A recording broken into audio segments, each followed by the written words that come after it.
Assalamualaikum warahmatullahi wabarakatuh.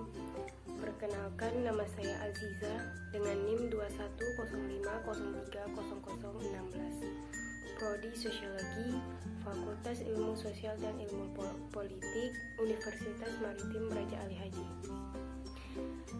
Dari video kali ini saya akan membahas tentang teori fungsional guna untuk memenuhi tugas dari MK Teori Sosiologi Modern. Baiklah, saya akan menjelaskan materi tentang teori fungsional. Definisi dari teori fungsional. Fungsional merupakan hasil pengaruh yang sangat kuat dari teori sistem umum, di mana pendekatan fungsionalisme yang diadopsi dari ilmu alam, khususnya ilmu biologi, menekankan pengkajiannya tentang cara mengorganisasikan dan mempertahankan sistem. Fungsionalisme struktural atau analisa sistem pada prinsipnya berkisar pada beberapa konsep. Namun yang paling penting adalah konsep fungsi dan konsep struktur. Fungsionalisme struktural adalah sebuah sudut pandang luas dalam sosiologi dan antropologi yang berupaya menafsirkan masyarakat sebagai sebuah struktur dengan bagian-bagian yang saling berhubungan. Fungsionalisme menafsirkan masyarakat secara keseluruhan dalam hal fungsi dari elemen-elemen konstituennya, terutama norma, adat, tradisi, dan institusi. Selanjutnya, teori fungsional tentang stratifikasi, seperti yang dikemukakan oleh Kingsley David dan Wilbur Moore tahun 1945, merupakan salah satu karya paling terkenal dalam teori fungsionalisme struktural.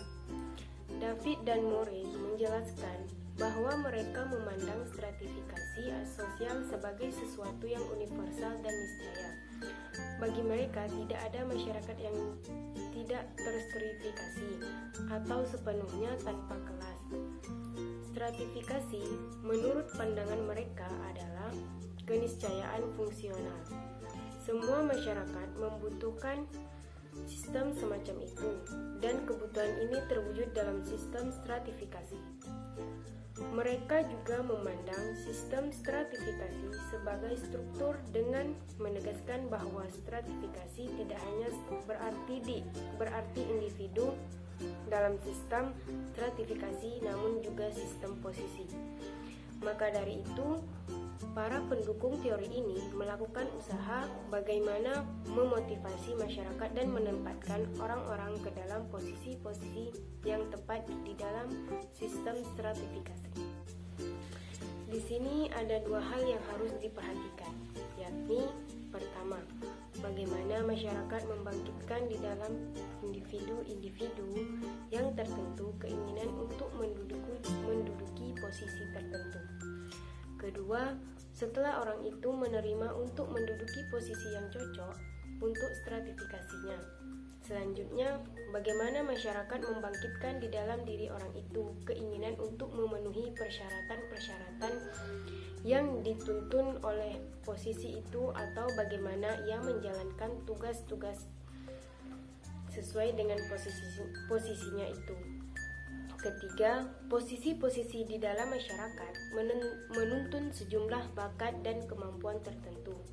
Itulah sebabnya penempatan orang ke dalam posisi-posisi tertentu menjadi persoalan. David dan Moore lebih memusatkan analisanya pada posisi-posisi yang mempunyai fungsi yang penting dalam menjaga kelangsungan hidup masyarakat. Menurut mereka, posisi-posisi tinggi di dalam stratifikasi sosial dianggap sebagai posisi-posisi yang kurang menyenangkan, tetapi sangat penting untuk menjaga keberlangsungan hidup masyarakat dan membutuhkan bakat dan kemampuan yang besar. Oleh karena itu, masyarakat menambahkan di dalam posisi itu ganjaran-ganjaran atau reward, sehingga orang-orang yang bekerja di dalam posisi itu dapat melakukan pekerjaannya sesuai dengan posisinya dan rajin. Sebaliknya, posisi yang lebih rendah lebih menyenangkan, tetapi kurang penting dan tidak membutuhkan bakat dan kemampuan khusus untuk melaksanakannya.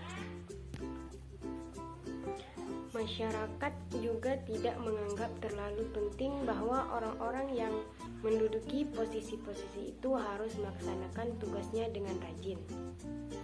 Agar posisi-posisi tinggi dan berat itu diduduki oleh orang-orang tertentu, maka masyarakat harus menyiapkan bagi posisi-posisi itu berbagai macam reward atau ganjaran seperti prestise yang besar, gaji tinggi, dan kenikmatan. Selanjutnya, misalnya supaya kebutuhan dokter terjamin, maka masyarakat menyiapkan berbagai ganjaran untuk mereka seperti prestise, gaji, dan kenikmatan. Seseorang tidak akan menghabiskan waktu dan tenaga melakukan studi ilmu kedokteran yang berat, lama, dan mahal kalau posisi itu tidak memberi ganjaran atau reward yang tinggi kepada posisi dokter tersebut. Jadi, orang-orang yang menduduki posisi penting harus mendapat ganjaran supaya posisi itu tetap terisi. Kalau tidak, orang tidak bakal ingin mengisi posisi itu. Fungsionalisme struktural tentang stratifikasi sosial juga mendapat banyak kritikan dari lawan-lawannya. Untuk meyakinkan bahwa orang menduduki posisi yang lebih tinggi, menurut pandangan David dan Moon, masyarakat harus memberikan individu-individu dan imbalan, termasuk prestise yang cukup tinggi, gaji tinggi, dan kenyamanan yang memadai. Baiklah, sekian dari materi yang saya bahas. Lebih dan terkurang